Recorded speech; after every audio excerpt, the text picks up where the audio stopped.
Sierra and Billie Jean. That is right. The phone lines have just opened at 3. You can see behind me all of the amazing people, volunteers. And here to my right, I am joined by Marlon Hines, the PIO, and of course, Ms. Patricia Wortherly. Thank you guys so much for being here. Yeah, absolutely. Thank you for having us to be able to share this message. Absolutely. So for someone watching at home, if there's a South Carolina veteran that has a question, why would you tell them to call in today? It gives them an opportunity to engage with our call agents and find out the message that we're trying to spread across the state to all the veterans. Yeah, absolutely. What about you? It also lets them know what resources we have available in the state on federal and the state level. So come on out. Yeah, absolutely.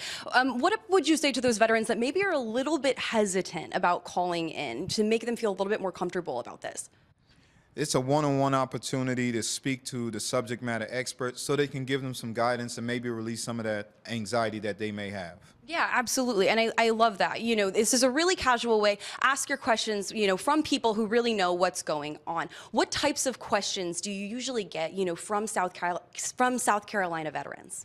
How do I know if I'm eligible for any VA benefits, both on the compensation side and on the health care side? So that is one of the most popular questions that we hear. What about you? What do you see in South Carolina veterans? As well as what are our state benefits and just where do I start? How do I get started on filing the claim and what's the process? Yeah, well, that leads me to my next question. For those who maybe aren't as involved in the Veterans Association here in South Carolina, what would be that first step?